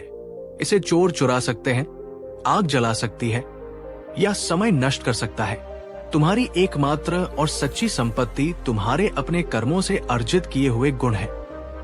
तुम्हारी करुणा, तुम्हारी ईमानदारी, तुम्हारा ज्ञान, तुम्हारा साहस और तुम्हारी शांति, इन्हें तुमसे कोई नहीं छीन सकता। एक शक्तिशाली व्यक्ति अपनी पहचान अपनी भौतिक वस्तुओं से नहीं, बल्कि अपने आंतरिक गुणों से बनाता है। वो जानता है कि अगर आज सब कुछ खो भी जाए तो भी वो अपने गुणों के दम पर फिर से सब कुछ खड़ा कर सकता है। ये समझ उसे किसी भी बाहरी नुकसान से टूटने नहीं देती। आप अपनी असली संपत्ति किसे मानते हैं, अपनी बाहरी वस्तुओं को या अपने आंतरिक गुणों को? आज से अपने आंतरिक गुणों को विकसित करने पर सबसे ज्यादा ध्यान दीजिए। याद रखिए, जब आप अपने चरित्र का निर्माण करते हैं तो आप एक ऐसे खजाने का निर्माण करते हैं जो जीवन भर और जीवन के बाद भी आपके साथ रहता है। बात नंबर 25, उदास स्माइली। समस्या का अंत समाधान में नहीं, बल्कि समस्या के विलीन हो जाने में है। और अंत में बुद्ध की वो परम और सबसे गूढ़ शिक्षा जो समस्याओं को हल करने से भी परे है। हम हमेशा अपनी समस्याओं का समाधान खोजने की कोशिश करते हैं, लेकिन बुद्ध ने एक बिल्कुल अलग मार्ग दिखाया, समस्या का विसर्जन। उन्होंने सिखाया, तुम्हारी ज्यादातर समस्याएं वास्तविक नहीं हैं, वे तुम्हारे मन की उपज है, तुम्हारे अहंकार, ईगो की रचना है। जब तुम ध्यान और आत्मज्ञान के माध्यम से अपने अहंकार को विलीन कर देते हो, जब तुम ये जान लेते हो कि कोई स्थायी मैं है ही नहीं जो पीड़ित हो रहा है, तो समस्या का समाधान खोजने की जरूरत ही नहीं पड़ती। समस्या स्वयं ही विलीन हो जाती है। ये चेतना का एक बहुत ऊंचा स्तर है। जब आप ये गहराई से अनुभव कर लेते हैं कि आप ये शरीर या मन नहीं, बल्कि एक साक्षी चेतना है, तो मेरी समस्या जैसी कोई चीज ही नहीं रह जाती। अपमान या प्रशंसा का कोई अर्थ नहीं रह जाता। हानि या लाभ का कोई भय नहीं रह जाता। आप जीवन को एक नाटक की तरह देखते हैं जिसमें आप एक अभिनेता हैं, लेकिन आप जानते हैं कि आप वास्तव में उस नाटक से परे हैं। इस अवस्था में कोई समस्या आपको छू भी नहीं सकती। ये एक बहुत गहरा विषय है, लेकिन क्या आप इस विचार पर मनन करने के लिए तैयार हैं कि हो सकता है आपकी समस्याएं वास्तविक न होकर केवल मानसिक रचना हो? इस गहरे सत्य पर ध्यान कीजिए। ये ज्ञान का अंतिम लक्ष्य है, जहां समस्याओं को हल नहीं किया जाता, बल्कि उनसे परे जाया जाता है। तो मेरे प्यारे दोस्तों, आज इस बातों की गहरी यात्रा के साथ हमने सीखा कि शक्तिशाली बनना कोई बाहरी चीज नहीं, बल्कि एक गहरी आंतरिक समझ और अभ्यास है। अपने मन को एक दोस्त की तरह साधो, जीवन की अनिश्चितता का स्वागत करो, कर्म करो और उसे जाने दो। अपने गुणों को अपनी सच्ची संपत्ति बनाओ और समझो कि तुम्हारी समस्याएं तुम्हारे अहंकार की उपज है। अगर आप इन शिक्षाओं को अपने जीवन में उतार ले, तो आप पाएंगे कि आप समस्याओं से लड़ नहीं रहे, बल्कि आप उनसे ऊपर उठ रहे हैं। याद रखिए, शक्तिशाली बनना किसी को हराना नहीं है। शक्तिशाली बनना अपने डर, अपनी अज्ञानता और अपने अहंकार पर विजय पाना है। बात नंबर 26, अपने दुखों को बढ़ा चढ़ाकर बताना बंद करो, क्योंकि शब्द हकीकत बन जाते हैं। जब हम किसी समस्या में होते हैं तो हमारी एक बहुत ही आम मानवीय प्रवृत्ति होती है। हम अपने दुख को, अपनी समस्या को बढ़ा चढ़ाकर बताते हैं। हम खुद को और दूसरों को बार बार ये कहानी सुनाते हैं कि हम कितने बड़े संकट में हैं। लेकिन भगवान बुद्ध ने सम्यक वचन पर बहुत जोर दिया। उन्होंने सिखाया, तुम्हारे शब्द सिर्फ ध्वनियां नहीं हैं, उनमें सृजन की शक्ति है। तुम जिस कहानी को बार बार दोहराते हो, तुम्हारा मन और तुम्हारा जीवन उसी कहानी को हकीकत बनाने लगता है। अगर तुम बार बार कहोगे कि मैं बहुत बड़ी मुसीबत में हूं, तो तुम्हारा मन तुम्हें और भी ज्यादा मुसीबत में महसूस कराएगा। शक्तिशाली व्यक्ति वह है जो अपनी समस्याओं के बारे में बात करते समय भी सकारात्मक और समाधान उन्मुख भाषा का प्रयोग करता है। वो ये नहीं कहता सब कुछ खत्म हो गया है, वो कहता है ये एक मुश्किल समय है, लेकिन मैं इससे बाहर निकलने का रास्ता खोज लूंगा। वो ये नहीं कहता मैं बहुत कमजोर हूं, वो कहता है मुझे अपनी शक्ति को और बढ़ाने की जरूरत है। वो ये नहीं कहता ये एक बहुत बड़ी समस्या है, वो कहता है ये एक बड़ी चुनौती है और मैं इसका सामना करने के लिए तैयार हूं। ये सिर्फ शब्दों का खेल नहीं है, ये आपके मस्तिष्क को फिर से प्रोग्राम करने जैसा है। आपके शब्द आपकी भावनाओं को और आपकी भावनाएं आपके कर्मों को प्रभावित करती है। क्या आप भी अपनी समस्याओं को बढ़ा चढ़ाकर बताने की आदत रखते हैं? क्या आप भी खुद को एक पीड़ित की कहानी सुनाते हैं? अगर हां, तो आज से अपने शब्दों के प्रति जागरूक हो जाइए। नीचे कमेंट में लिखिए, मेरे शब्द मेरी शक्ति का निर्माण करेंगे, मेरी कमजोरी का नहीं। याद रखिए, अपनी समस्या को सम्मान दे, लेकिन उसे महिमा मंडित न करें। बात नंबर 27, दूसरों की मदद में अपनी समस्याओं का समाधान खोजो। पिछली वीडियो में हमने करुणा की बात की थी। ये उसी का एक और गहरा और व्यावहारिक रूप है। जब हम अपनी समस्याओं में फंसे होते हैं, तो हम पूरी तरह से आत्म केंद्रित, सेल्फ एब्जॉर्ब्ड हो जाते हैं। हमारा सारा ध्यान सिर्फ मेरे दुख पर होता है। बुद्ध ने इस आत्म केंद्रित दुख के चक्र को तोड़ने का एक अद्भुत तरीका बताया। उन्होंने सिखाया, यदि तुम अपनी किसी समस्या का समाधान नहीं खोज पा रहे हो, तो किसी ऐसे व्यक्ति को खोजो जिसकी समस्या तुम्हारी जैसी ही हो और उसकी मदद करो। जब तुम दूसरों की समस्याओं को हल करने में अपनी ऊर्जा लगाते हो, तो तुम्हारी अपनी समस्या का समाधान तुम्हें अपने आप मिल जाता है। ये एक जादुई सिद्धांत की तरह काम करता है।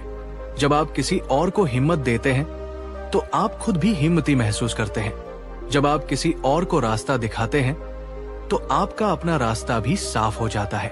जब आप किसी और के घावों पर मरहम लगाते हैं, तो आपके अपने घाव भी भरने लगते हैं। यह आपको मैं एक पीड़ित हूं की मानसिकता से निकालकर मैं एक मददगार हूं की शक्तिशाली मानसिकता में ले आता है। अपनी वर्तमान समस्या के बारे में सोचिए।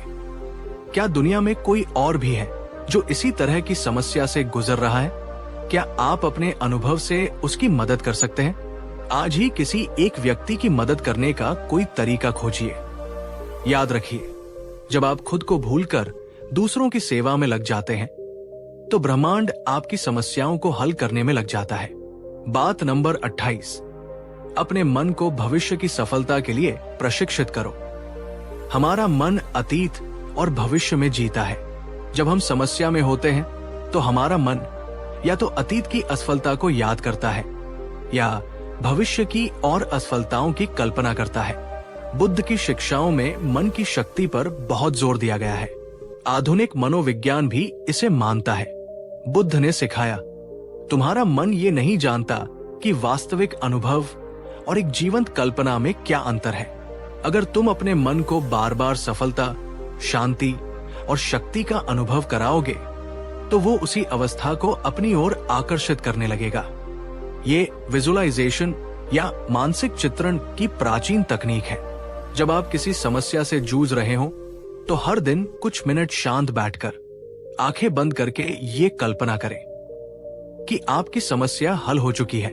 आप उस स्थिति में हैं जहां आप पहुंचना चाहते हैं। आप उस सफलता और शांति को पूरी तरह से महसूस कर रहे हैं। ये अभ्यास आपके मस्तिष्क में नए न्यूरल पाथवे बनाता है। ये आपके अवचेतन मन को ये विश्वास दिलाता है कि सफलता संभव है, और वो आपको समाधान खोजने के लिए नए नए विचार और अवसर देने लगता है। क्या आप अपने मन को सिर्फ समस्याओं की कल्पना करने देते हैं, या आप उसे समाधान और सफलता की कल्पना करने के लिए भी प्रशिक्षित करते हैं? अगर नहीं, तो आज से इस शक्तिशाली अभ्यास को शुरू कीजिए।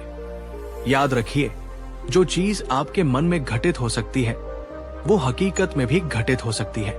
बात नंबर 29, कृतज्ञता का अभ्यास करो, क्योंकि जो तुम्हारे पास है वो भी किसी का सपना है। समस्याओं के समय हमारा पूरा ध्यान उस चीज पर केंद्रित हो जाता है जो हमारे पास नहीं है। पैसा नहीं है, अच्छी सेहत नहीं है, अच्छा रिश्ता नहीं है। हम अपनी कमियों और अभावों के बारे में ही सोचते रहते हैं, जिससे हम और भी ज्यादा दुखी और शक्तिहीन महसूस करते हैं। इस नकारात्मक चक्र को तोड़ने का बुद्ध ने सबसे सरल और सबसे शक्तिशाली तरीका बताया, कृतज्ञता, ग्रैटिट्यूड का अभ्यास। उन्होंने सिखाया, खुशी और शांति का मार्ग अभाव की सोच से नहीं, बल्कि कृतज्ञता के भाव से शुरू होता है। जब तुम उन चीजों के लिए आभारी होते हो जो तुम्हारे पास पहले से ही मौजूद है, तो तुम्हारा मन अभाव की स्थिति से बाहर निकलकर प्रचुरता, अबंडेंस की स्थिति में आ जाता है। चाहे आपकी समस्या कितनी भी बड़ी क्यों न हो, आपके पास अभी भी बहुत कुछ है जिसके लिए आप आभारी हो सकते हैं। ये सांस जो आप ले रहे हैं, आपका शरीर जो काम कर रहा है, आपके सिर पर छत, आपके परिवार या दोस्त जो आपका साथ देते हैं, आपके पिछले अनुभव जिनसे आपने सीखा है। हर रोज सुबह उठकर और रात को सोने से पहले कम से कम 5 ऐसी चीजों के बारे में सोचें या लिखें जिनके लिए आप आभारी हैं। ये अभ्यास आपके दृष्टिकोण को तुरंत बदल देगा। क्या आप भी अपनी समस्याओं के कारण अपने जीवन की अच्छी चीजों को भूल गए हैं? आज ही एक कृतज्ञता सूची बनाएं। नीचे कमेंट में कोई एक ऐसी चीज लिखिए जिसके लिए आप आज तहे दिल से आभारी हैं। मैं आभारी हूं कि। याद रखिए, जब आप कृतज्ञता का अभ्यास करते हैं तो ब्रह्मांड आपको और भी ज्यादा चीजें देता है जिनके लिए आप आभारी हो सके। बात नंबर 30, उदास स्माइली। समस्या का सामना करना ही तुम्हारा आध्यात्मिक अभ्यास है। बुद्ध की वो परम शिक्षा जो हमारे जीवन की हर समस्या को एक पवित्र अवसर में बदल देती है। हम अक्सर सोचते हैं कि आध्यात्मिक जीवन का मतलब है समस्याओं से दूर भागकर किसी गुफा या मठ में जाकर ध्यान करना, लेकिन बुद्ध ने गृहस्थों के लिए एक बिल्कुल अलग मार्ग दिखाया। उन्होंने सिखाया, तुम्हें ज्ञान और शांति पाने के लिए कहीं जाने की जरूरत नहीं है। तुम्हारा जीवन, तुम्हारी चुनौतियां, तुम्हारी समस्याएं ही तुम्हारा सबसे बड़ा साधना क्षेत्र है। समस्या का सामना करना ही तुम्हारा सबसे बड़ा आध्यात्मिक अभ्यास है। इस दृष्टिकोण को अपनाइए। जब कोई आप पर क्रोध करे तो ये आपके लिए क्षमा का अभ्यास करने का अवसर है। जब आप असफल हो तो ये आपके लिए धैर्य का अभ्यास करने का अवसर है। जब आप डर महसूस करें तो ये आपके लिए साहस का अभ्यास करने का अवसर है। जब आप किसी चीज से आसक्त हो तो ये आपके लिए अनासक्ति का अभ्यास करने का अवसर है। जब आप जीवन को इस तरह देखना शुरू करते हैं तो समस्याएं अब बाधाएं नहीं रहती, बल्कि वे आपके आध्यात्मिक विकास के लिए सीढ़ियां बन जाती हैं। आपका ऑफिस, आपका घर, आपके रिश्ते ही आपका मठ बन जाते हैं। क्या आप भी अपनी समस्याओं को एक बोझ और अपनी आध्यात्मिक प्रगति में एक बाधा मानते हैं? अगर हाँ, तो आज से अपने दृष्टिकोण को पूरी तरह से बदल दीजिए। याद रखिए, बुद्ध गुफा में नहीं बने थे, वे जीवन की कठोर वास्तविकताओं का सामना करके ही बुद्ध बने थे। आपकी समस्याएं भी आपको एक बुद्ध यानी एक जागरूक व्यक्ति बनाने के लिए ही आई है। तो मेरे प्यारे दोस्तों, आज इस बातों की गहरी और रूपांतरकारी यात्रा के साथ हमने सीखा कि शक्तिशाली बनना कोई बाहरी चीज नहीं, बल्कि एक गहरी आंतरिक समझ और हर पल का अभ्यास है। अगर आप इन शिक्षाओं को अपने जीवन में उतार लें तो आप पाएंगे कि आप समस्याओं से नहीं, बल्कि जीवन से प्रेम करने लगेंगे। याद रखिए, शक्तिशाली बनना समस्याओं का अंत नहीं है। शक्तिशाली बनना हर समस्या को शांति, बुद्धि और करुणा के साथ जीने की कला है। बात नंबर 31, जो चीज तुम्हें शांति नहीं देती उसे जाने दो। हम अक्सर अपने जीवन में बहुत सारी ऐसी चीजों को पकड़ कर रखते हैं जो हमें भीतर से अशांत और दुखी करती है। एक ऐसा रिश्ता जो अब सिर्फ दर्द दे रहा है, एक ऐसी नौकरी जहां हमारा सम्मान नहीं है, ऐसी आदतें जो हमारे स्वास्थ्य को नुकसान पहुंचा रही है, ऐसे विचार जो हमें कमजोर बनाते हैं। हम इन चीजों को छोड़ने से डरते हैं, अकेलेपन के डर से, भविष्य की अनिश्चितता के डर से, या लोग क्या कहेंगे के डर से। लेकिन भगवान बुद्ध ने एक बहुत ही सरल और शक्तिशाली सूत्र दिया। तुम्हारे जीवन में हर चीज का एक ही पैमाना होना चाहिए। क्या ये तुम्हें सच्ची और स्थायी शांति देती है? अगर कोई व्यक्ति, कोई वस्तु, कोई आदत या कोई विचार तुम्हारी शांति को भंग कर रहा है, तो उसे प्रेम और सम्मान के साथ अपने जीवन से जाने दो। ये एक तरह की मानसिक डीक्लटरिंग है।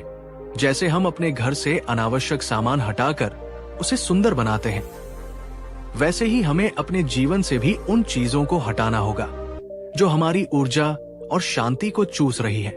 शक्तिशाली व्यक्ति वह है जिसके पास न कहने का साहस होता है उन चीजों को, न जो उसकी आंतरिक शांति के खिलाफ है। क्या आपके जीवन में भी कोई ऐसी चीज है जिसे आप सिर्फ डर की वजह से पकड़ कर रखे हुए हैं, जबकि आप जानते हैं कि वो आपको शांति नहीं दे रही? अगर हाँ, तो आज उसे मुक्त करने का साहस कीजिए। याद रखिए, जब आप उन चीजों को जाने देते हैं जो आपके लिए सही नहीं है, तभी आप उन चीजों के लिए जगह बनाते हैं जो आपके लिए वास्तव में सही है। बात नंबर 32, दूसरों की गलतियों से सीखो ताकि तुम्हें हर गलती खुद न करनी पड़े। हम अक्सर सोचते हैं कि हमें हर सबक खुद ही गलती करके सीखना होगा, लेकिन बुद्ध ने हमें एक बुद्धिमान व्यक्ति का मार्ग दिखाया। उन्होंने सिखाया, एक साधारण व्यक्ति अपनी गलतियों से सीखता है, एक बुद्धिमान व्यक्ति दूसरों की गलतियों से सीखता है। तुम्हें हर दुख खुद अनुभव करने की जरूरत नहीं है। तुम दूसरों के अनुभवों को देखकर भी ज्ञान प्राप्त कर सकते हो। जब आप किसी समस्या का सामना कर रहे हो, तो ये मत सोचिए कि आप दुनिया में पहले व्यक्ति हैं जिसे ये समस्या हुई है। आपसे पहले लाखों लोग उसी समस्या से गुजर चुके हैं और उन्होंने या तो उससे निकलने का कोई रास्ता खोज लिया है या फिर कुछ गलतियां की है जिनसे आप बच सकते हैं। अगर आप कोई नया व्यवसाय शुरू कर रहे हैं, तो उन लोगों की कहानियां पढ़े जो पहले असफल हो चुके हैं और जाने कि उन्होंने क्या गलतियां की। अगर आप किसी रिश्ते की समस्या से जूझ रहे हैं, तो उन लोगों से सलाह लें जिन्होंने अपने रिश्तों को सफलतापूर्वक निभाया है। इतिहास पढ़े, जीवनियां पढ़े और देखें कि महान लोगों ने अपनी चुनौतियों का सामना कैसे किया। एक शक्तिशाली व्यक्ति सिर्फ अपने अनुभव से नहीं, बल्कि पूरे मानव जाति के सामूहिक अनुभव से सीखता है। क्या आप भी हर चीज खुद ही करके सीखने की जिद करते हैं, या आप दूसरों के अनुभवों से सीखने के लिए तैयार रहते हैं? आज से एक बुद्धिमान शिष्य बनिए। याद रखिए, दूसरों की गलतियों से सीखना आपका समय, आपकी ऊर्जा और आपको बहुत सारे अनावश्यक दर्द से बचाता है। बात नंबर 33, अपने मन के मौसमों को स्वीकार करो। हमेशा वसंत नहीं रहेगा। हम चाहते हैं कि हमारा मन हमेशा खुश, सकारात्मक और ऊर्जावान रहे। हम चाहते हैं कि हमारे मन में हमेशा वसंत का मौसम रहे, और जब हमारे मन में दुख, उदासी या खालीपन का पतझर या सर्दी का मौसम आता है, तो हम घबरा जाते हैं। हमें लगता है कि हमारे साथ कुछ गलत हो रहा है। लेकिन बुद्ध ने सिखाया कि जैसे प्रकृति में मौसम बदलते हैं, वैसे ही हमारे मन के भी अपने मौसम होते हैं। ये अपेक्षा मत करो कि तुम्हारा मन हमेशा एक जैसा रहेगा। कभी उसमें खुशी के फूल खिलेंगे, कभी दुख के बादल छाएंगे और कभी शांति की खामोशी होगी। एक ज्ञानी व्यक्ति हर मानसिक मौसम को स्वीकार करता है, उससे लड़ता नहीं, क्योंकि वो जानता है कि ये भी स्थायी नहीं है। शक्तिशाली व्यक्ति वह है जो जब मन में खुशी हो तो उसका आनंद लेता है, पर उसमें बहता नहीं। जब मन में दुख हो तो उसे महसूस करता है, पर उसमें डूबता नहीं। जब मन में क्रोध हो तो उसे देखता है, पर उसके अनुसार कर्म नहीं करता। वो अपने मन की हर अवस्था का साक्षी बना रहता है। ये जानते हुए कि ये भी बदल जाएगा। क्या आप भी अपने मन के बुरे मौसमों जैसे उदासी, चिंता से डरते हैं और उनसे भागने की कोशिश करते हैं? अगर हाँ, तो आज से उन्हें स्वीकार करना सीखिए। याद रखिए, जैसे सर्दी के बाद ही वसंत का महत्व समझ आता है, वैसे ही दुख के बाद ही सुख की असली कीमत पता चलती है। बात नंबर 34, सच्चाई को प्रेम के साथ बोलो, क्योंकि बिना प्रेम के सत्य भी चोट पहुंचाता है। बुद्ध ने सम्यक वचन पर बहुत जोर दिया, जिसका एक महत्वपूर्ण पहलू है सच्चाई बोलना। लेकिन उन्होंने ये भी सिखाया कि सच्चाई कैसे बोली जाए। उन्होंने कहा, सत्य बोलना आवश्यक है, लेकिन सत्य को हमेशा प्रेम और करुणा के साथ बोलना चाहिए। वो सत्य जो बिना करुणा के बोला जाए, वो एक हथियार की तरह चोट पहुंचा सकता है। तुम्हारा उद्देश्य किसी को नीचा दिखाना नहीं, बल्कि उसकी मदद करना होना चाहिए। जब हम किसी की गलती देखते हैं या किसी को कोई कड़वी सच्चाई बताना चाहते हैं, तो हम अक्सर अपने अहंकार के वश में आकर उसे बहुत ही कठोर तरीके से बोलते हैं। हम सोचते हैं कि हम तो सच बोल रहे हैं, लेकिन हमारा तरीका उस व्यक्ति को सुनने और सुधरने के लिए तैयार करने की बजाय उसे और भी ज्यादा डिफेंसिव, रक्षात्मक और विद्रोही बना देता है। एक शक्तिशाली और बुद्धिमान व्यक्ति सच्चाई बोलने से पहले 3 चीजें सोचता है। क्या ये सच है? क्या ये बोलना आवश्यक है? क्या इसे बोलने का ये सही समय और सही तरीका है? वो सच्चाई को एक कड़वी दवाई की तरह नहीं, बल्कि शहद में लिपटी हुई दवाई की तरह पेश करता है, ताकि सामने वाला उसे आसानी से स्वीकार कर सके। क्या आप भी मैं तो मुंह पर सच बोलता हूं के नाम पर दूसरों को चोट पहुंचाते हैं? अगर हाँ, तो आज से अपनी सच्चाई में प्रेम और करुणा को घोलने का अभ्यास कीजिए। याद रखिए, आपका लक्ष्य सही साबित होना नहीं, बल्कि किसी के जीवन में सकारात्मक बदलाव लाना होना चाहिए। बात नंबर 35, उदास स्माइली, तुम समस्याओं का समाधान नहीं हो, तुम वो शांति हो जिसमें समस्याएं विलीन हो जाती है। और अंत में बुद्ध की वो परम शिक्षा जो आपको एक समस्या समाधानकर्ता से भी ऊपर एक मुक्त अवस्था में ले जाती है। हम पूरी जिंदगी अपनी समस्याओं को हल करने में लगे रहते हैं। एक समस्या हल होती है तो दूसरी आ जाती है। ये एक अंतहीन प्रक्रिया है, लेकिन बुद्ध ने एक गहरा रहस्य बताया। तुम्हें हर समस्या को हल करने की जरूरत नहीं है। तुम्हें बस अपने मन को इतना शांत, इतना गहरा और इतना विशाल बनाना है जैसे एक विशाल झील। जब तुम एक छोटी सी झील में एक मुट्ठी नमक डालते हो तो उसका पानी खारा हो जाता है, लेकिन जब तुम एक विशाल झील में एक मुट्ठी नमक डालते हो तो उसके पानी पर कोई फर्क नहीं पड़ता। अपने मन को उस विशाल झील की तरह बनाओ। इसका क्या मतलब है?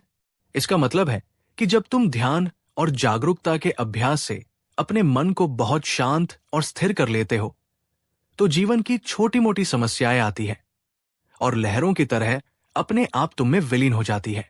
वे तुम्हें परेशान करने की शक्ति खो देती है। तुम्हारी शांति तुम्हारी समस्या से कहीं ज्यादा बड़ी हो जाती है। तुम समस्याओं का समाधान नहीं हो, तुम वो परम शांति हो जिसमें हर समस्या अपने आप शांत हो जाती है। क्या आप भी हर छोटी बड़ी समस्या से लड़ने और उसे हल करने में अपनी सारी ऊर्जा लगा देते हैं? अगर हाँ, तो आज से अपना ध्यान समस्या हल करने से ज्यादा अपने मन को शांत और विशाल बनाने पर लगाइए। याद रखिए, जब आप भीतर से एक असीम शांति बन जाते हैं, तो बाहर की कोई भी अशांति आपको छू नहीं सकती। यही सच्ची और अंतिम विजय है। अंतिम संदेश, तुम अपनी शक्ति को नहीं जानते।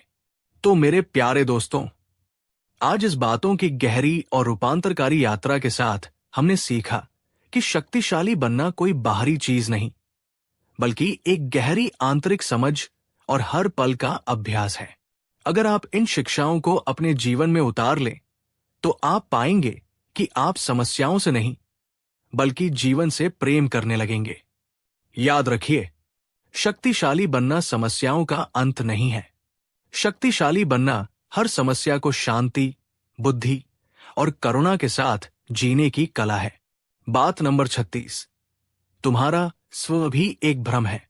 तुम एक नदी की तरह हो। ये भगवान बुद्ध की सबसे गहरी और क्रांतिकारी शिक्षाओं में से एक है, जिसे अनात्मन या नो सेल्फ का सिद्धांत कहा जाता है। बुद्ध ने कहा, तुम जिसे मैं या मेरा स्व कहते हो, वो कोई स्थायी ठोस चीज नहीं है। तुम्हारा शरीर, तुम्हारी भावनाएं, तुम्हारे विचार, तुम्हारी स्मृतियां, ये सब कुछ हर पल, हर क्षण बदल रहा है। तुम एक व्यक्ति नहीं, बल्कि एक प्रक्रिया हो, एक बहती हुई नदी की तरह, जिसमें हर क्षण नया पानी आ रहा है और पुराना बह रहा है। लेकिन फिर भी हम उसे एक ही नदी कहते हैं। ये बात थोड़ी जटिल और चौंकाने वाली लग सकती है। हम तो हमेशा यही सोचते हैं कि मैं हूं, एक स्थायी मैं जो जन्म से लेकर मृत्यु तक एक ही रहता है। लेकिन बुद्ध कहते हैं कि ये मैं का विचार ही हमारे अहंकार, हमारी आसक्ति और हमारे सारे दुखों की जड़ है। जब हम इस मैं को बहुत ज्यादा महत्व देते हैं, तभी हमें डर लगता है कि मेरा अपमान हो गया, मुझे सफलता नहीं मिली, मैं बूढ़ा हो रहा हूं, मेरी समस्या बहुत बड़ी है। जब आप ये गहराई से समझ जाते हैं कि कोई स्थायी मैं है ही नहीं, बल्कि आप ऊर्जा और चेतना का एक निरंतर बदलता हुआ प्रवाह है, तो आपका अहंकार अपने आप विलीन होने लगता है। आपको अपमान या प्रशंसा से कोई फर्क नहीं पड़ता, क्योंकि अपमान करने के लिए कोई मैं है ही नहीं। आपको बदलाव या मृत्यु से डर नहीं लगता, क्योंकि आप जानते हैं कि ये सिर्फ एक प्रक्रिया का हिस्सा है। आप खुद को इस पूरे ब्रह्मांड का एक अविभाज्य हिस्सा महसूस करने लगते हैं।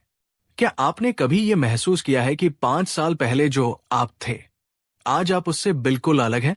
आपके विचार, आपकी कोशिकाएं, आपकी भावनाएं, सब कुछ बदल चुका है। इस गहरे सत्य पर मनन कीजिए।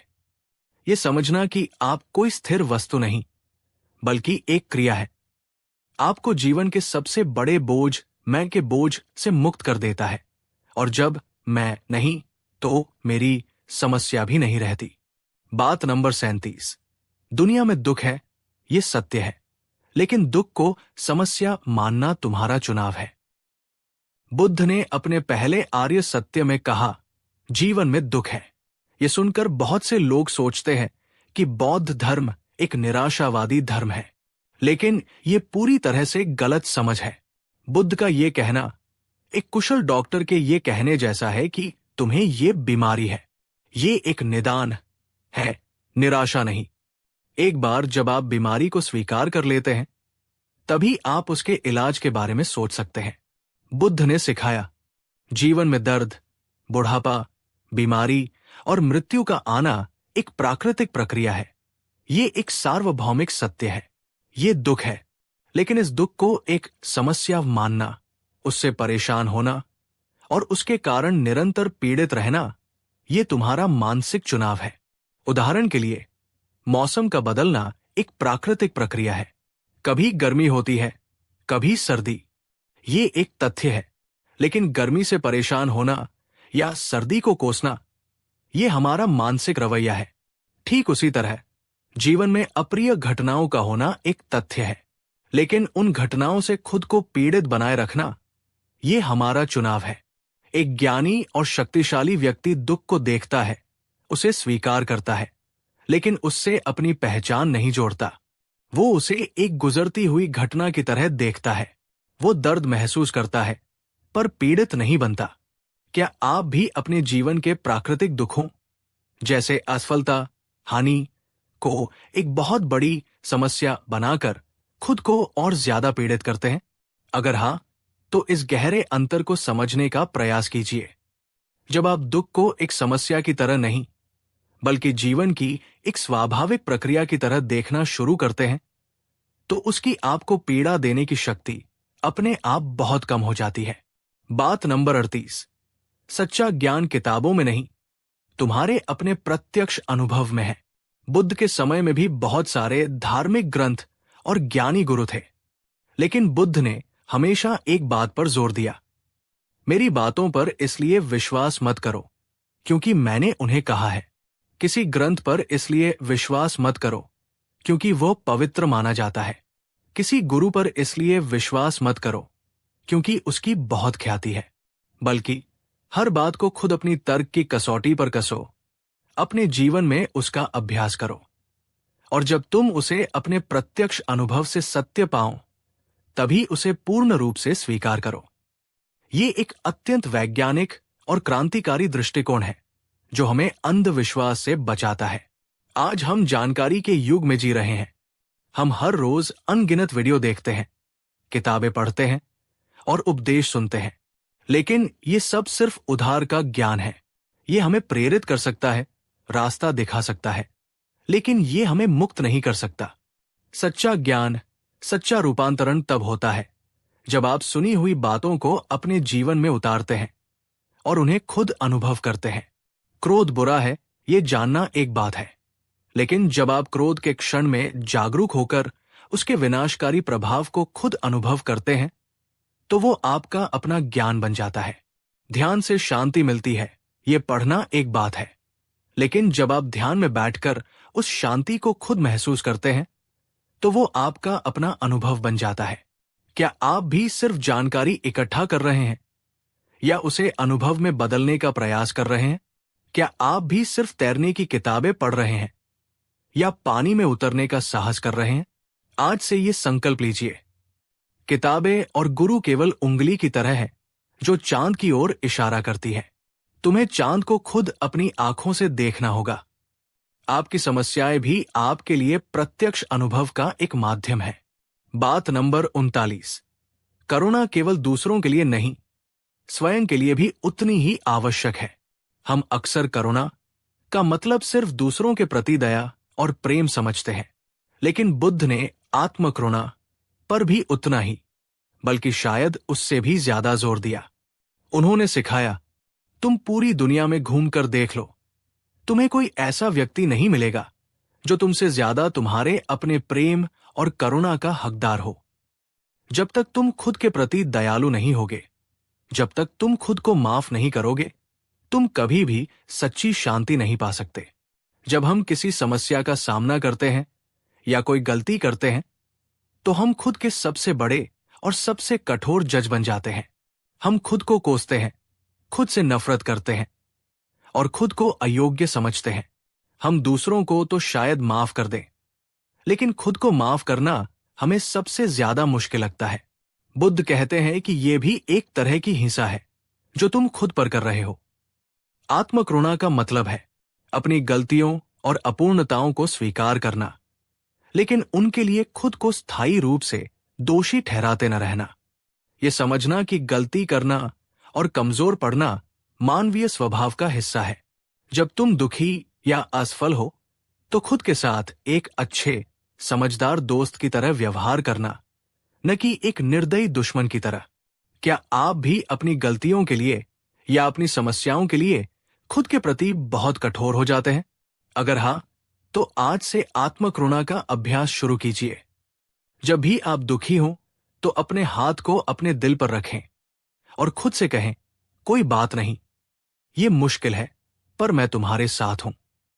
याद रखिए, जब तक आप खुद के घावों पर प्रेम का मरहम नहीं लगाएंगे, तब तक आप पूरी तरह से स्वस्थ और शक्तिशाली नहीं हो सकते।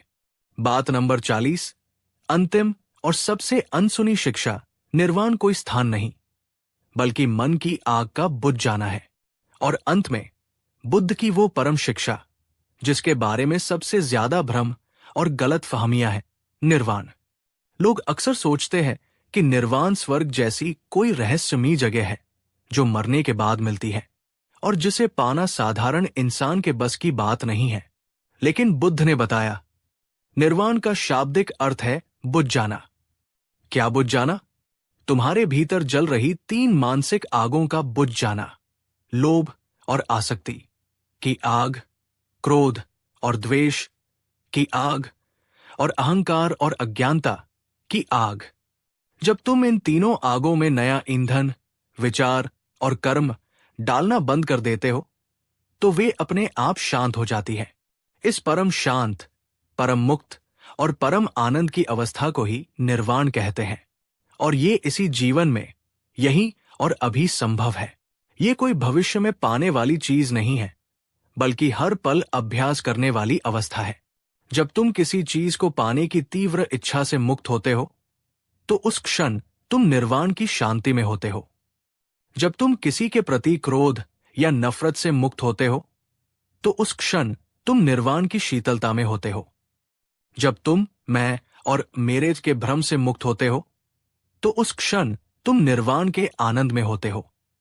निर्वाण कोई रहस्यमयी उपलब्धि नहीं, बल्कि तुम्हारे मन की सबसे शुद्ध, शांत और स्वाभाविक अवस्था है, जिसे हमने अपनी अज्ञानता से ढक दिया है। क्या आप भी शांति और मुक्ति को कहीं बाहर या भविष्य में खोज रहे हैं? बुद्ध की इस अंतिम शिक्षा पर गहराई से मनन कीजिए। अपनी समस्याओं को इन 3 आगों के संदर्भ में देखिए। नीचे कमेंट में लिखिए, सच्ची शांति और मुक्ति इसी क्षण में, मेरी अपनी चेतना में है। ये ज्ञान का अंतिम लक्ष्य है, जहां समस्याओं को हल नहीं किया जाता, बल्कि उनसे परे जाया जाता है। क्योंकि समस्याएं जिस अहंकार के लिए थी, वही विलीन हो जाता है। तो मेरे प्यारे साथियों, आज इन 40 शिक्षाओं के साथ हमारी ये विस्तृत सीरीज यहां एक नए गहरे पड़ाव पर पहुंचती है। आज आपने सीखा, तुम्हारा स्व भी एक भ्रम है, तुम एक निरंतर प्रवाह हो। दुख एक सत्य है, पर पीड़ित रहना तुम्हारा चुनाव है। सच्चा ज्ञान केवल तुम्हारे अपने अनुभव से आता है। तुम्हें खुद के प्रति भी उतनी ही करुणा रखनी है जितनी दूसरों के प्रति। और निर्वाण कोई स्थान नहीं, बल्कि तुम्हारे मन की आग का बुझ जाना है। अगर बुद्ध की ये अनसुनी और गहरी बातें आपकी चेतना को छू पाई है, तो इस वीडियो सीरीज पर अपना अंतिम प्यार बरसाते हुए इस वीडियो को लाइक जरूर करें। अब नीचे कमेंट में बताइए, इस पूरी 40 बातों की सीरीज में वो कौन सी एक बात है जिसने आपके जीवन को देखने का नजरिया हमेशा के लिए बदल दिया है। और इस पूरी ज्ञानवर्धक सीरीज को अपने सभी दोस्तों और परिवारजनों के साथ शेयर करें, ताकि ये शांति और ज्ञान का गहरा संदेश हर उस आत्मा तक पहुंच सके जो इसकी तलाश में है। अगर आप हमारे साथ इस गहरी यात्रा में आगे भी जुड़े रहना चाहते हैं, तो चैनल को सब्सक्राइब करना न भूलें। याद रखिए, ये ज्ञान सिर्फ सुनने के लिए नहीं, बल्कि अपने जीवन में अनुभव करने के लिए है। बुद्ध ने तुम्हें चांद की ओर इशारा कर दिया है।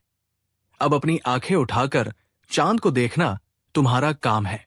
अपना ध्यान रखिए, अपनी आंतरिक यात्रा पर विश्वास रखिए और परम शांति में स्थित रहिए। मिलते हैं एक नई सीरीज, एक नई और भी गहरी यात्रा के साथ। ओम शांति।